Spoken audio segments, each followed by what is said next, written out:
Well, hey friends, welcome to Andrea Lake 101, the making of a billionaire. This is going to be a mini-sode. I am in Sedona for the last day. It is November 3rd. I am going to very briefly cover what's been going on and apologize for being gone for so long. I'm about to record a bunch of new content. I just want to get you guys up to speed with a very fast episode of what's coming next for Andrea Lake 101. The making of a billionaire. So we're going to cover very quickly StickerGate. We'll do that first because we know that's the tea that you guys really want. And scaling and what's happening personally. But I mean, this is going to be like a 10 or 15 minute episode. So first of all, I'm sorry it's been so long since I've recorded. However, our company really has done a 450% increase in revenue. That requires everything. We went from 0 employees in January to 22 employees right now. So in the next full-length episode, I'm gonna really talk about like, how the fuck do you do that? That's crazy. What does that mean when I say, oh, we scaled 450%? That means that we went from $550,000 in annual revenue. I think it was actually $438,000 in annual revenue to 2.2 million currently in annual revenue, with the intention to get somewhere between 10 and 30 million by this point in the next calendar year. That's cuckoo pants, because we went from 438,000 in annual revenue to 2.2 million in annual revenue in 10 months, which is cray cray. That is a humongous increase in a very, very short period of time. We have laid out new goals for the coming year that I'm going to share in depth on the next show, but let's just dive into StickerGate and why a lot of this is really happening the way that it is. Now, I knew that if I got up every single day and I just fucking did my best every day, that eventually something would happen, but I could have no idea how good what would happen next would be. How could I know? So instead of explaining what's going on in StickerGate in depth on this episode, I'm just going to ask our new social media manager who created this amazing reel to roll tape. Do you want some tea? Let's talk StickerGate, the gift that keeps on giving. Let's see what else they've been doing over at Sticker Mule, because they released a whole treatise on how to come out in support of Donald Trump. Let's go to their literal, actual, corporate approved social media and see what they've been posting, because I think maybe some of you don't quite know. So let's see what his idea of unity is. Considering that Kamala Harris is now falling down the polls faster than she fell on Willie Brown's. Wait, what? They get forced into voting for Biden. They don't want to, but they whatever. I keep saying Biden. Yeah.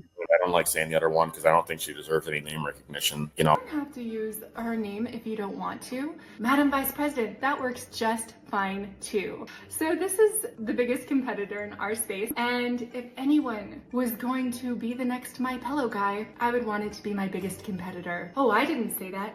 He said that. Difficult to watch Americans try to destroy other American businesses like Goya, my own, and My Pillow, I guess, too, simply because they support President Trump. So if any of you out there are looking for a new sticker vendor, my name is Andrea Lake. I own StickerGate.com.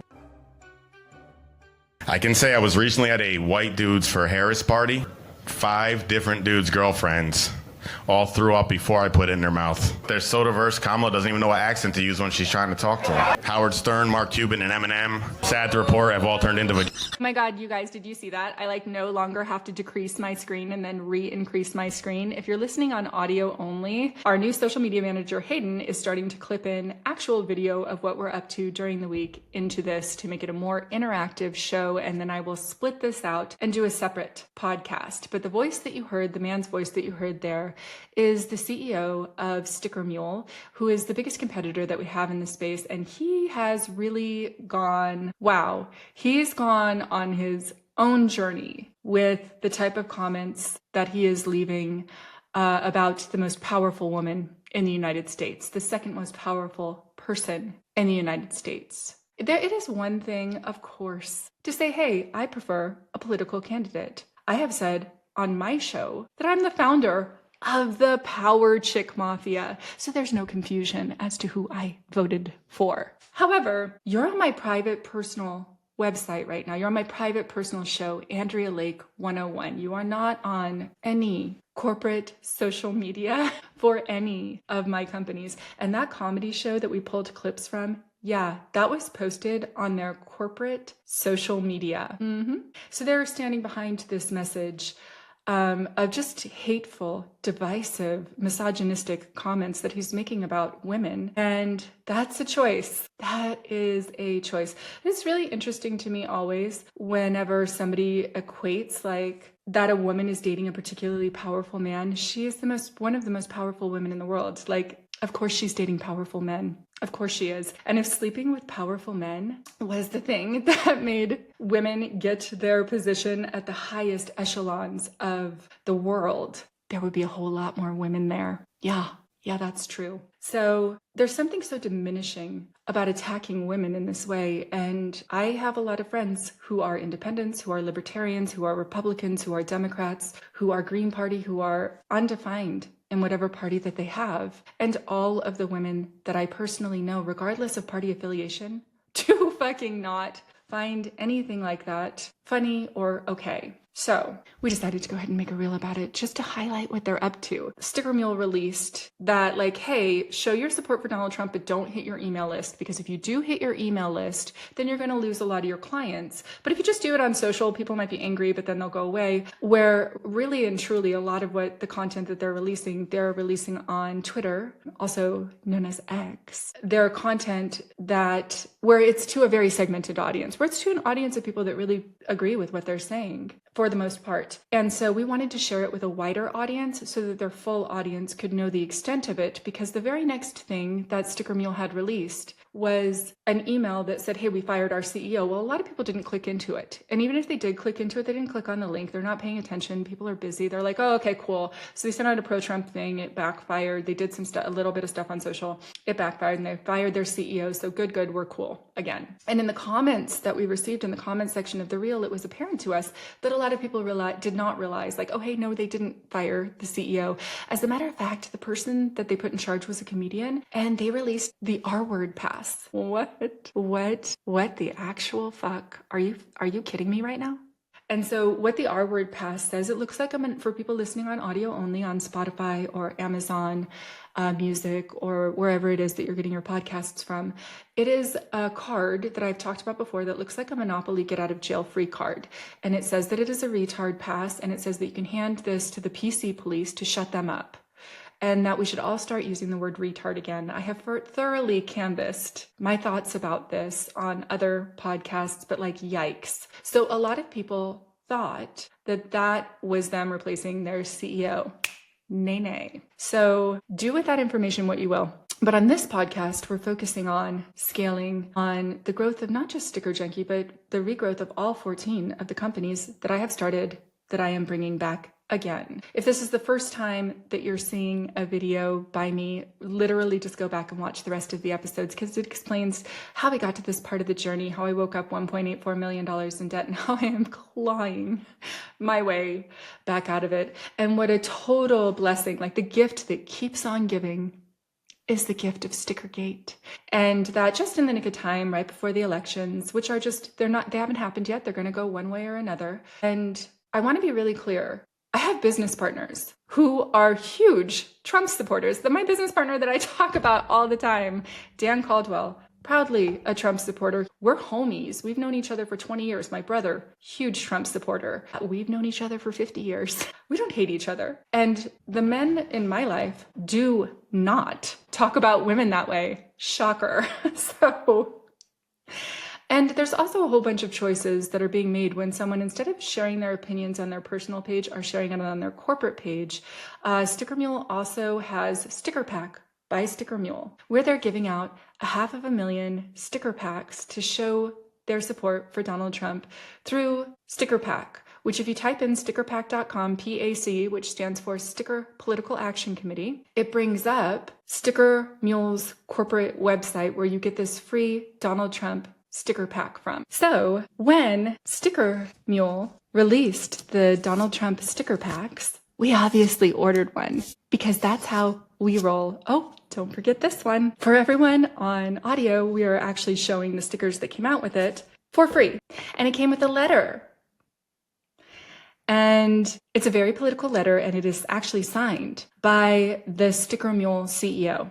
And at the end, it says, P.S. help us amplify this message by sharing it on social media with your friends. Don't worry. We've got you, brah. So it's a lot, and it's a choice to go in that hard with your corporation. Now, there's a lot of people that are going to love that choice, that are going to buy for that from that company. And there's a whole lot of people that were very unthrilled with being a consumer from a highly politicized company and came to us and came to a bunch of other sticker fill in the blank next word companies. And it has been like manna from heaven, and it has been a lot of the growth. Now, don't get me wrong. I have been in this company, cleaning up this company, fixing this company, and prepping it for this kind of growth, but this is allowing us the chance at exponential growth, because I was planning basically when the company hit like 10 million in revenue to sell the company. Oh, that is no longer the plan.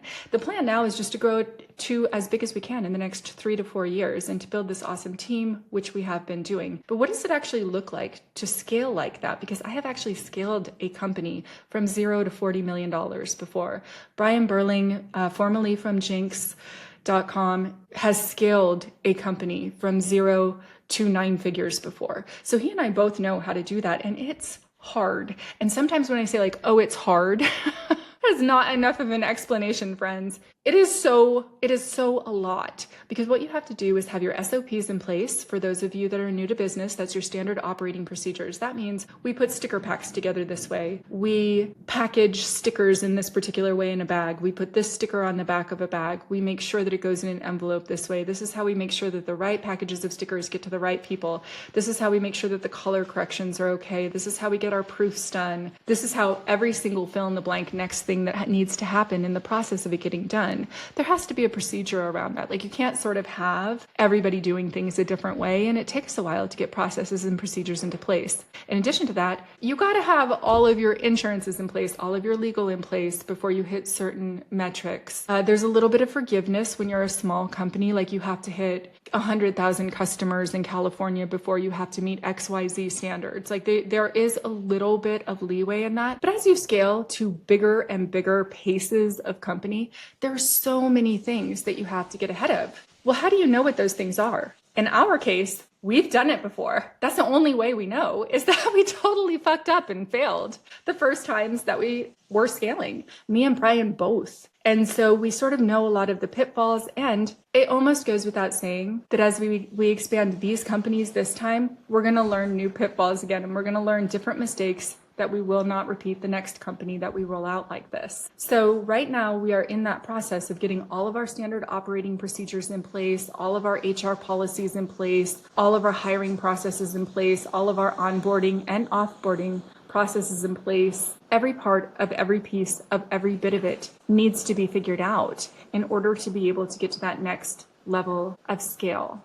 Because in the next 12 months, it is our intention to go from 2.2 to somewhere between 10 and 30. My personal intention is 30 million, and that is another 15x scale from where we are. And that is so hard. So right now at Sticker Junkie, at this part in the journey, Brianna and I had one customer service employee that worked for us from out of state. She's so fucking rad. Hi, Courtney. And we had one graphic designer, independent contractor that was doing all the graphic designer, who also is my brother. Hey, David. But we ratcheted it back down to 0 employees on payroll, and then we swung it all the way up to 22 employees right now. Well, when all of a sudden you have 22 employees and you have to create teamwork and cohesion and a common vision and a common goal, that's really hard. And so in the next episode, I'm going to talk a lot about this because there's a whole bunch of stuff to put into place. And it is not just our goal to rebuild Sticker Junkie. My own personal goal is to create the best workplace in the country. Like, how do you do that? How indeed, do not worry. I'm going to do a whole ass episode on that. But how I do it in the first place is make sure that we can pay our people a living wage. I have been very, very transparent that I have been not able to do that yet because I do not have enough money to do that yet. So I hire people on at $20 or $22 or $25 an hour right now, just depending on what position that they're in. Generally speaking, people get a $2 an hour raise when they hit that 3-month mark. Because if somebody is on my team for 3 months, they've made it. I really, really ascribe to hire fast, fire fast, figure out if somebody's a good team fit. And in the type of company that I have, you can train people to do just about anything. So team fit is really, really the most important part. Now, obviously, some people need to have more specialized areas that they're in, but team fit is key to us. period. Because if you have one person that's out of place on that team, it can destroy the environment of the whole team. And even if you have one person who is in the wrong department, but you really like them, get them over as quickly as you can to the right department. So we have gone from 7 to 22 employees so quickly. We went from 7 to 22 since January 13th. It is November 3rd. We have been ordering new equipment that's just faster, but while simultaneously maintaining the exact same quality of stickers that you guys are used to from us.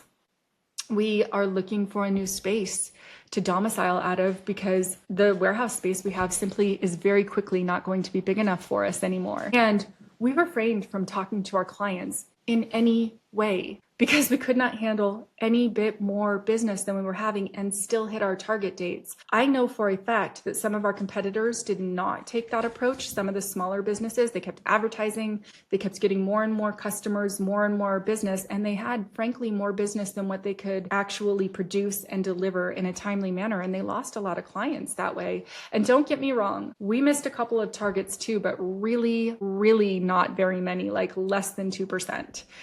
And I just kept my eye on it and said, okay, once we hit this point, we can start talking to people again. Once we hit this point, I can start releasing podcasts again. Once we hit this point, we can start engaging on social media again.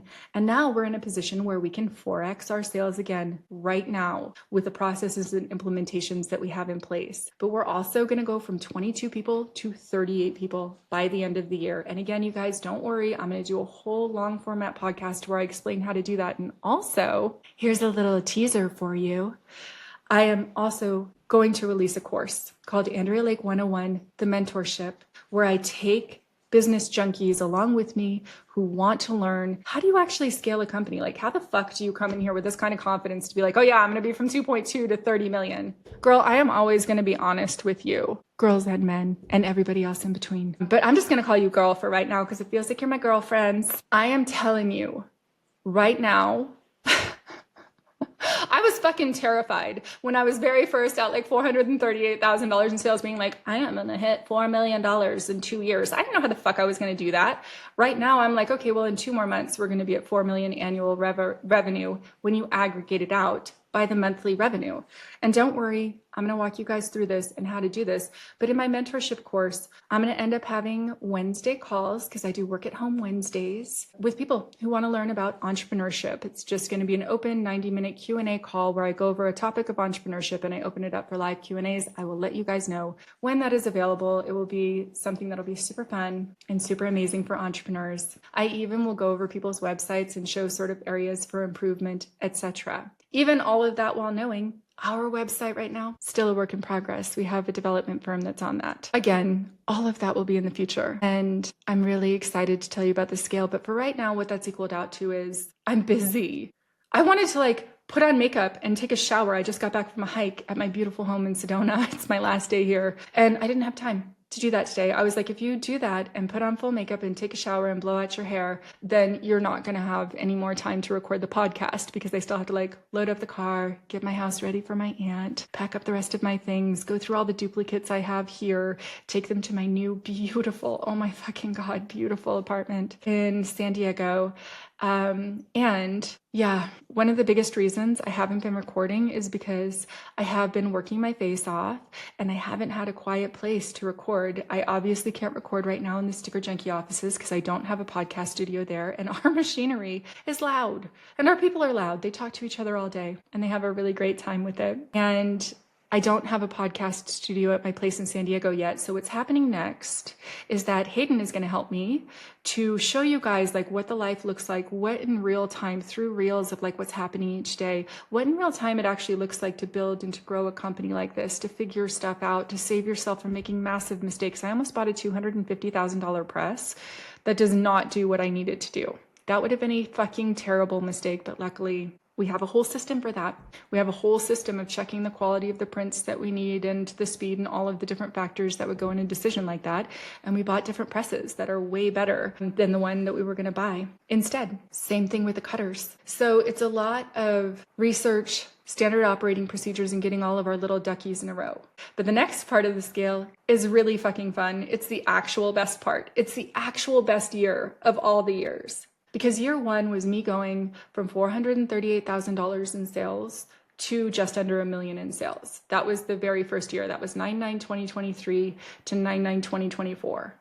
And this year so far, since 9/9/2023 to right now, our monthly sales will convert to 2.2 million in annual sales at this pace. And we are on what is called a bonding curve, where we're hitting this really high velocity of sales on a compounding returns. Remember, you guys, I'm a quant trader, so we're going to compound 26% month on month is the goal. That is insanity. People are going to say I'm crazy, but that's what we're doing. And that's what we're doing right now in Sticker Junkie. And so seeing everything wasn't just super easy and set up already for me to just easily go record at night, then I didn't. And also, quite frankly, I started drinking a lot of wine and smoking a lot of weed, both of which things I love to do. But I made some really strong personal decisions. As most of you guys might remember, on my weight loss journey, which sounds like I'm on The Bachelorette when I say it's on my journey, I was 190 pounds and I was like, what the fuck? I'm so depressed. How did this happen to me?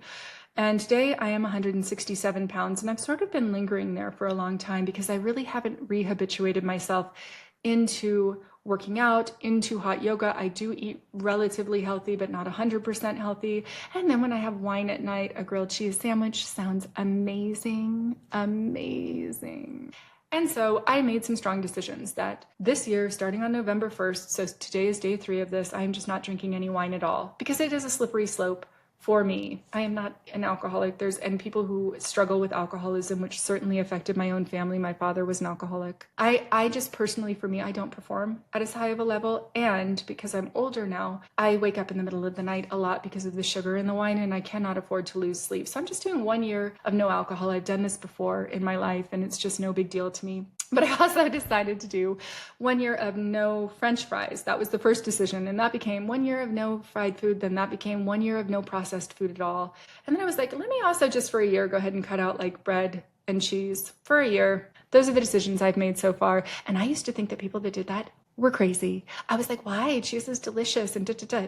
And I'm also going to do no caffeine for a year starting on my birthday. So I'm weaning myself off of coffee. And I did a hard stop on all of the other stuff. And the reason that I did that is just for me. It's just not for anybody else. I just realized, I came to this realization that I've never given 100% to anything that I've done in my life, that I am really competent, that I do really understand business, that I have learned so much about entrepreneurship, about business, etc., that me half-assing it gets pretty fucking good results. And so basically I have earlier in life, I did full ass stuff, but basically since 2008, during that economic crisis, I mean, it was devastating financially to me. I lost everything. I had to rebuild it. So losing everything this time was cray-cray. It was devastating because I didn't think it would ever happen again. And I want to see what will happen now that I've sort of am in a place of safety. I had this personal revelation that like, I'm done.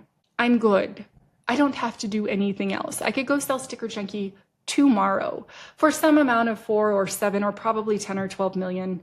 From my 2.2 million in sales, I could sell my client list and be done with it.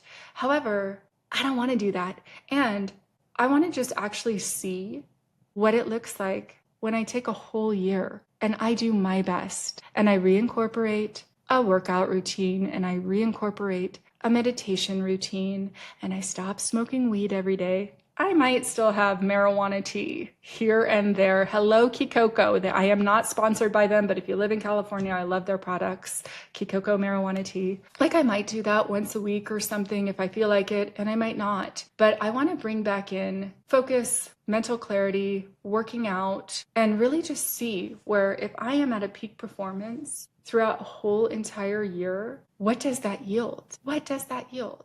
My guess is that I'll hit my goals. My guess is that I'll exceed my goals. My guess is that I'll show up for myself for the first time in my entire life. As a woman that grew up in the 80s, I am very used to every person telling me every single thing that I've done is wrong. And as a Gen X woman, very similarly to Vice President Harris, I am very used to people diminishing my accomplishments. I am very used because I have dated very powerful men, billionaires, guys that are worth 9-10 figures. I am very used to people diminishing my accomplishments because they are so much smaller than my partner's accomplishments and saying in some way that my partner accomplished my accomplishments. And to every single one of them, I would like them to fuck all the way off and just go fuck themselves. Yeah, that's what I think personally for myself, that type of misogynistic behavior should be. Because I am nothing if not competent. I am not a boss babe. I am not anything like that. I am a CEO of a company that currently has 22 employees. Do not diminish my power in that way. I'm kind and compassionate with my employees, and I want to create an amazing, amazing environment with them. But I am never allowing my power to be taken away ever again by men who say that I only did something because I was sleeping with someone. That is horrifying, it is disgusting, and it is a way to diminish women, and it is a way to diminish our accomplishments, to diminish our brilliance, to diminish our power. And women are fucking brilliant. And I couldn't have any more care and support for women, and I couldn't have any more love in my heart for the power of women. I'm a huge supporter of the LGBTQ community, and I am living proof that sexuality is not a choice. Because I promise that I would be married to a woman right now if I could choose to be other than straight. I love women. I think they're fucking amazing. So that being said, that little rant being said, because it feels like it's in our cultural zeitgeist right now. I'm not doing this. I'm not losing the weight to get the attention of a man or to anything. I'm doing it because I want to. And I believe I've said this in another podcast, but just in case I haven't, let me be very fucking clear. I'm sharing my weight loss journey because I think it's empowering for other women like me who woke up and were like, whoa, what the fuck? The correct weight for a woman is whatever weight she is that day. That is the actual right weight for a woman. Just fucking FYI. So I'm not making any commentary in that way. I think that's pretty much wraps it up for this week. I'm building out a podcast studio in my San Diego apartment. Brianna also got a separate apartment in our same building. So we're neighbors now, each have our own spaces, and we don't live in a warehouse anymore, and we don't wash our hairs in sinks anymore. I went from 0 showers in the warehouse to 2 showers in my house now. And Brianna has 1 shower in her house right now. So between us, we have 3 showers in San Diego. We have an abundance of showers. I have 2 more showers in my house in Sedona. I went from like 0 showers to 5 showers. And I'm truly just like living my best life. I'm learning how to maneuver my way around social media better. And at 50, I'm just learning a lot of new tricks for this old dog. And now I'm dreaming again. And I cannot wait to share with you the full ass vision of what I want to create in my companies. I will just give you a sneak peek of the next episode. My plan is to do 22% for payroll. That is the high side of payroll in my companies. Right now, because we just hired 7 new people, including our very own general counsel, instead of using outside firms. Because we just hired all of these new people, we have a completely out of control payroll. It is like going to be about 42% because we haven't hit that payroll cycle yet. I do not know exactly what it's going to be, which means we need to hit next month's goals so that our payroll gets back under control. And so that our payroll drops down to 36% next month. And then in the following month, it should be 32%. And we will just keep increasing until we can afford to pay people well at 22% payroll. It is my goal that by this point, next year, every single person on my staff is making a living wage. A living wage in San Diego County is $31 an hour. That's how much it costs to live in San Diego County. And that is where Sticker Junkie is located. So it is my goal to have a minimum wage of $32 an hour in my companies so that every single person in my company is making a living wage for where we actually live. I don't understand why that is a radical concept. Do you know what I mean? I don't understand why anyone thinks that's a bad idea. I don't understand why people are being told that that would make me a socialist because I am such a hardcore capitalist. I'm like, yo, you guys, if you get a great cohesive team, I only hire high achievers on my team, period. That is the only type of people that I hire into Sticker Junkie. And I let them run. And I give them a ton of guidelines of like how to do stuff now, not before. We had our hair on fire before. But then I also really solicit these very, very brilliant, amazing team members that we have, all of my coworkers, to say, hey, what do you think the best way to do this is? Or if you see something in your particular department or your particular area that you think that we could be doing better, like let us know, because we want to be doing things in the way that is the most efficient and most effective, period. So there is no worry who comes up with that idea. I'm not going to come up with all of the ideas. So once we hit a scale of payroll, we will settle into 22% for payroll, period. So once everyone's at like $32 an hour plus, because it'll be a sliding scale. It won't just be like everybody at 32. It'll be a sliding scale. And the top person in our company will not make more than 3.5 times the bottom person in the company on payroll. And then we'll have a bonusing system for all of the money left over that is above and beyond that 22% once we have full benefits, real benefits for people, real quantities of time off, 6 weeks of paid vacation, a proper amount of sick days, a proper amount of like a retirement plan and healthcare benefits and all of the things. We can't offer those things right now because we're only making $2.2 million. It looks to me like we're going to have to make about 15 or 16 million annual revenue before I can get my people all to a living wage in San Diego County and maintain payroll at that 22% level. And then the other goal is to make 22% profit. Well, I like that as the owner of the company. I think that sounds just great. Right now, for the first 2 years, most of the profit is going to get reabsorbed back into the company, which means I won't get paid very much. I will not put myself on the company payroll until the company can actually afford to have me on the payroll within the 22%. My employees will get to a living wage first, and I will take my money out in owner draws, which works out just a-okay for me. And then if we have higher profit than 22%, great. But 22% is the target profit. And I've had a couple of friends of mine who are entrepreneurs who are like, yo, you could be making like 6 or 7% more profit a year if you just held people at like a good wage, but not a living wage at like that $20, $22, $24 an hour. Like they're happy with $25, $26 an hour. Why are you going to pay them that much more and just take it directly out of your profits? And I'm like, you guys, what the fuck? What, really? Is that a question? First of all, I don't think it's correct to set up a company that every single one of my employees is giving their time and their life force energy and their attention into the company, and that they don't win also. I don't create situations unless they are win-win-win. Those are the only type of business practices that I want to engage in. And guess what? When I treat my employees well, when I treat my employees the way that I actually treat my employees, whoo, they are happy to be there. They fucking love their jobs. They are becoming friends with each other. We have all kinds of optional, like unpaid after work stuff that Brianna puts together. That's actually her whole job right now. She did this very cool bonfire that everybody went to. She did a spooky Halloween thing. She's doing like a pumpkin patch hayride day. I think we're gonna go apple picking for Christmas. Like, it's just so many different really fun stuff. I think maybe we'll all go to a book fair together for the people who read. We have all kinds of fun stuff that we do together as a team because we actually just really like each other. And then we're setting up a whole bunch of stuff that we're gonna do with Brianna's nonprofit, Stay Happy, where people within my company can put whatever their talent is towards some of the events that she hosts, that Brianna Tesaro, my business partner, hosts for her nonprofit, Stay Happy, which you can check out at stayhappy.org, because she is the best person on planet Earth. She spends all of her spare time on her nonprofit, which helps little kids with cancer stay happy when they feel crappy. She took 50 people to Disneyland last year, including entire families. So like the siblings didn't get left behind. So it was the little kid that does have cancer or that's in remission. Oh,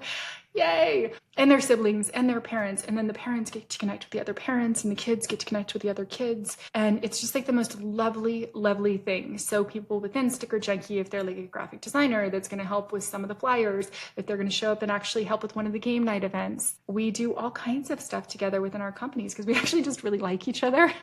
Part of being at a company that you really love and part of having a dream job is that money is just off the table. So once people are past a living wage, they're not thinking that hard about the money of it anymore. And if they're getting a profit, if we have leftover within the payroll pile of that 22% and they get some kind of an extra bonus that they get from that at the end of the quarter or the end of the year or however it is that we end up sorting it out once we cross that hurdle, they're going to be fucking psyched and they're going to work way harder. And when we explain to them, to the people in design, like, hey, it really helps production do their job better if you guys set up these files in this exact way, or if we explain to production, like, hey, if something looks tricksy, go to Michi. She's our color specialist and she'll come and color correct the presses for you. So it's a really cohesive thing instead of like something got screwed up in this department and then this department is mad at that department because something was screwed up. Everyone understands that they're on a team. And if you ship boxes for us, that is not less important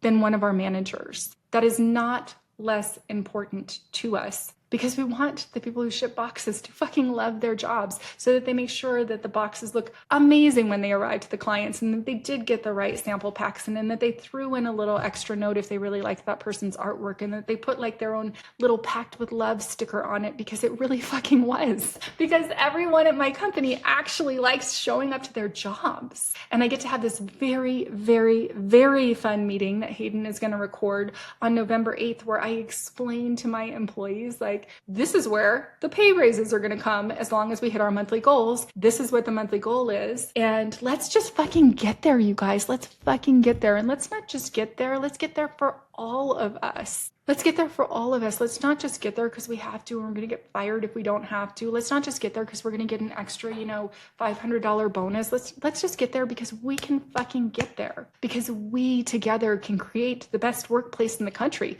I can't create that without my employees. I can't create that without my team. I can't create that without a whole entire team of people who want to create that. And I couldn't have found a better partner in that than Brianna. I couldn't have. And now she gets to switch over to the chief culture officer who is in charge of making sure that the employees are happy, making sure that the clients are happy, making sure that everything runs the way that it's supposed to and giving extra attention whenever we can. And I could not have found a better partner than that. And Jenny, who wants to make sure that the office is cohesive and that everyone knows what they're doing and that any fires that happen get put out and that there's a consistent level of profoundly good customer service. And I could not have found a better partner than that. Than I did in Brian Burling, our COO, who came in with an identical ethos and believed in it so fucking much that he came and started working for me for $25 an hour. This dude makes into six figures normally. I could not have. And Brian and I always laugh at each other and say, not that people over profits shit again, but here's the thing. We really actually do put people over profits, but sort of people and profits together. Because when your team is really cohesive and your team is really happy, guess what? You make way fucking more revenue. So could I make 27% profit instead of 22% profit? Yes, absolutely I could. Could I do that by just paying my people yet less? Yes, I absolutely can. In the future, that is a total option that I have, that I could get 5% more of the money that comes into the company and my employees would receive 5% less and not get paid quite as well in my companies. That's a choice. And so I would get 27% of maybe like 7 million in revenue because I would have people that show up and are competent and do their job and go home and that's it. But instead, I have people that show up and they're eager and they're happy and they're wondering how they can contribute and they're so excited to be there. And if I need an extra shift covered, they're like, hell yes, I would love to come in on a little Saturday crew and help you guys clear out the warehouse. That's going to be fun as shit. Are we going to have a pizza party while we're there? And I get a little bit of overtime pay? All of the yes. Instead of getting 27% of 7 million, I want to get 22% of 100 million. And I need a whole bunch of people that are really fucking happy to have their jobs in order for me to scale that way as quickly as I want to. And do you know what? They deserve to be rewarded for that. They really, really do. I don't understand the adversarial sort of business structure that's been set up. We had a really great employee of ours, David, who I just love and adore. He's so fantastical. He's so amazing. So David came in one day and he was sick. He had the flu. And I walked into the front office, like I just happened to walk in the front office. And I noticed that the other women who sit next to him, Courtney and Michi, were sort of inching away. I was like, what's going on? And then he spoke to me and I was like, whoa, what the fuck? What's going on? I had just heard him. His sinuses were stuffed up. And I was like, whoa, are you? No, outside right now. Outside right now. And it was our first Big Business Friday because we are very casual in the office most days. So we get really dressed up in business attire on Fridays. People who want to participate, which is most people. And it feels like it's getting more and more every week where people are just getting more and more into Big Business Friday, which I am fucking obsessed with. Brian Burling started that. So there was David, like being super funny and putting his face against the glass window because I was kicking him out. And then I walked outside and made sure that we were like 10 feet apart because I'm like, you actually actively have the flu. And then we let the door open and let it air out. And I was like, honey, don't come in here when you're sick. What are you doing? And he was like, oh my God, he felt terrible. He's like, Andrea, I was never allowed to call out sick before. And I was like, what? He's like, oh yeah, I would have gotten fired if I called out sick. And I was like, excuse me though? And I go, what do you do if you're actually sick? He was like, I would go to work. And I was like, you would go to get work and get every single other person there sick? How is that a solution? So he was like, I'm really sorry. I'm like, no, it's cool. Just go work from home if you don't want to miss the hours, because you didn't want to miss the hours. He's like, it's not just that I don't want to miss the hours. There's nowhere I'd rather be than here. I really like coming into work. I like everybody I work with, and they laugh all day in the design department. They laugh all day in the production department too. But the design department has their own separate room, and they are talking all day and laughing all day. And then there'll be like hours of silence where they're super focused on their work. But it is a good, joyful place to work, and it's the exact type of business environment that I want to foster. And so I walked back inside and I'm talking to Courtney and I'm talking to Michi and I'm talking to Emily and Jenny and Brianna and a bunch of other people that are in that conversation. I don't remember who all is in the room. And Emily, Jenny, Courtney, and Michi are telling me about their experiences at previous jobs. Now, I'm not going to, these are employers that you have heard about before. They are big box locations. They have devastating, horrible sick policies. Sick policies that will turn an employee against a company, sick policies that make you feel disposable, sick policies that make you feel totally invalidated as a human being, sick policies that don't have any understanding of what it looks like to actually live a life. And so I was talking with them and I was like, so have you guys worked at places where it's like punitive if you get sick? And they all started laughing and they're like, yeah. And then Courtney told me about a place that she worked, a big box location that every single person here has shopped in before. If you live in the United States, you've shopped at this place before. And she said, oh yeah, if you call out sick 3 times in 3 days, in 3 months, you get written up. And I said, well, what happens if you get a write-up? And she said, well, if you get 3 write-ups, then you get fired. And I was like, what? What the fuck? And I looked at her and I go, what do parents do? Because we have a lot of parents working for us, and I don't have kids, but like everyone that has kids know, kids catch stuff all the time. I mean, all the time when they're in school, and it's just like a constant sort of cold, flu types of stuff going around, and you have to care for your child when they're sick. One parent's going to have to be there or someone. And they said, yeah, you just go to work no matter what, even if you're sick. And I'm like, yeah, but then you get everybody else there sick. So financially, that doesn't make sense either. Financially, for the corporation, it doesn't make sense for every single person to get sick. And then you're also, this isn't a place where you would go check out at a register. I'm like, so also when you show up sick, you are getting all of your customers sick. How in the United States have we accepted that this is just normal? So how have we sort of all accepted as a country that there's just a bunch of billionaires that own all of the businesses, that it's more important to them and the policies that not all of them, certainly not all of them, but a lot of them are implementing into these companies, especially once that company has gone public, or especially once that company is in the hands of private equity, where there are these very punitive sick policies and people are treated completely disposably. And that it's more important for their shareholders or for the owners of the company to make a little bit of a sliver more, or even a significant amount, 5%, 3%, whatever it is, more at the expense of their employees. And how do the corporations that do that not understand the lack of loyalty, the lack of care, disregard that they are showing for their employees? It would make sense if their employees then had that exact same level of disregard for the company. And I always knew that that is a no for me. And so as I'm moving into rebuilding a company that's truly just going to be a big company, it'll be a 9 or 10 figure company, StickerGate, and then also all of my other companies that I roll out, the intention for them is to be 8 or 9 or 10 figure companies. I only want to do that and scale that as a cooperative effort with my team. They're a team. We don't call it a family. It's not like a family. Everyone has a family. Families Families are families. Everyone has one. You know what I am saying. They can be a lot. We're a team, a high achieving team, a professional level team, an NBA team, a women's soccer team, an Olympic team, fill in the blank. We are a high performing elite level team. That's what we're crafting here. So if one of our teammates is sick or one of our teammates has a child who's sick, they are all adults and they make those decisions for themselves. Now, of course, we do have to put parameters in, but the biggest way that we are able to do that is that we only hire high achievers. And then we set up a work environment that people actually want to show up. They don't actually want to miss a day. But when I talked to my team that day, I just said, hey, look, I don't want you to come in if you're sick, period. And because we're shifting over to a 7-day-a-week work week, if you are sick on Tuesday and you need to come in on Saturday instead because you don't want to lose the hours, we have the flexibility built in now that we have enough people to where that is something that's going to be an option. And I think that there's a whole lot of ways that businesses could rethink the way that they're treating their employees. And the thing about it is, it's going to make them more money because their employees are going to be fucking psyched to be there.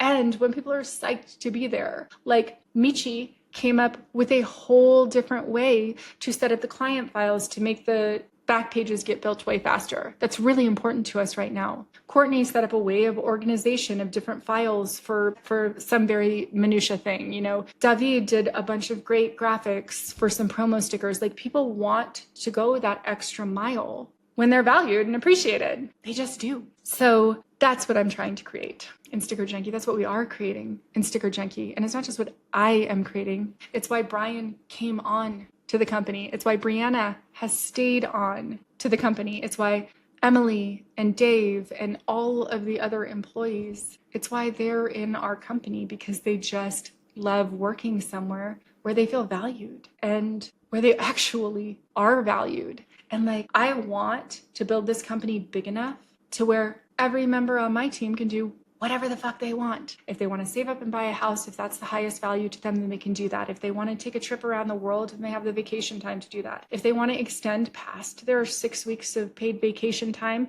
then they can take unpaid extra additional time. If they want to do that, they can raise children, they can have maternity leave, they can do whatever it is that they want to do with their lives. And while they're in the office, while they're working there, while they're actually physically with us during those hours, I expect them to give me their best. I mean it when I tell them, don't be good, don't be great, be extraordinary, make yourself irreplaceable to me, because I run too far and fast. And I promise that if you do not make yourself irreplaceable to me, that I will have to fire you. And it will not be personal, but you're taking up somebody else's spot on my super fucking amazing team.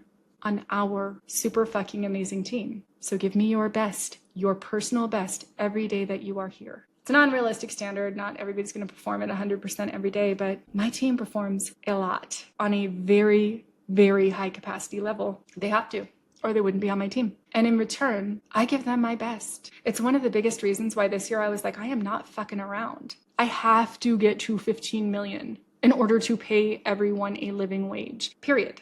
That's how much revenue that we need. And we are far away from that number right now. So how am I going to get there? Is that we're tripling down on all of our efforts. We're making all of the private customized back pages. We're helping corporations to distribute that throughout their whole corporate structure. We're reaching out to new clients. We're engaging on social media. And that's our form of advertising right now, without having to do a traditional advertising campaign, because it's like everybody's fighting over the Instagram ad space, over Google ad space. We don't even use those. We don't have to. I go after very big clients and also medium-sized clients. And then we treat our small business clients the same exact ways that we treat a Fortune 100 client. And as I am soliciting these new, very large clients and very good medium-sized clients, you know, like a brewery that has like 6 or 7 locations, it's an amazing client for us. It's an amazing medium-sized business. A dispensary that has 19 or 20 locations, that is a perfect client for us. And then our huge Fortune 1000 clients, those are perfect clients for us. And then the small vendor who's on Etsy, who's maybe going to sell 200 stickers a year, that is also a perfect client for us. We treat them all equally. We treat them all super, super great. Then the word of mouth just does it for us from there. So we should probably be able to get to that 10, 12, 20, 30, maybe even $1 million level just through that way without having to go after this very competitive space of Google ads and this very competitive space of Instagram ads. We don't even dig around in the dirt there. Then I also go to those high-powered business groups that I talked about in episode 3. I'm just about to go to another summit event down in Cabo in Mexico, talk to a whole bunch of people from a whole bunch of Fortune 1000s and say, oh, hey, let's be your sticker vendor. Oh, hey, you want to set me up with your CMO? You want to set me up with your marketing director? I would love to chitty chat with them about moving over to Sticker Junkie. Oh, by the way, we're 100% female owned. Oh, by the way, we are really great with our clients and we love you guys. Come this way. And that's how we'll expand and grow. And again, I'm going to release the Andrea Lake 101 Mentorship program towards the end of the year. I'll let you guys know about that. And I did decide to do something, so I'm just going to go ahead and tease it here. This isn't a mini-sode because I am clearly incapable of just doing a mini-sode. Maybe I just said it was a mini-sode so that I would just go ahead and start recording without having taken a shower or putting on makeup. So if you're listening on audio, you didn't miss very much on this episode. I did come up with something that I'm going to do for January 1st. So mark your calendars. Now, this is not quite for sale yet, but it's going to be for sale soon on the AndreaLake101.com website, which is what? Not even built yet. Yeah, it's not even built yet. It's going to be an event, a 4-hour workshop on January 1st. I am going to release exactly how I get so much shit done, exactly how I set goals, exactly how I meet the goals that I am setting. You don't have to be as extreme as I am. You don't worry. You don't have to give up sugar and salt and alcohol and cheese and bread for a year. That's not required. I got a lot done last year and I drank a lot of wine and I smoked a lot of weed. So in the program, it rolls out, how do I really do that? Well, the way that I do that is I do 5 things for my business every day.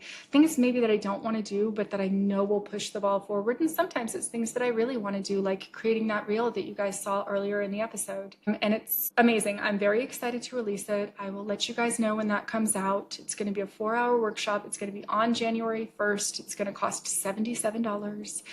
And I cannot wait to show it to you guys because I've done it before with a team that I had years ago through the teacher course that Dan and I taught, where I just teach you how to prioritize your time, how to prioritize your energy, how to set goals for yourself, how to break your goals down into incremental steps, and how to motherfucking crush 2025. So I can't wait to share all of it with you guys. Thanks for listening.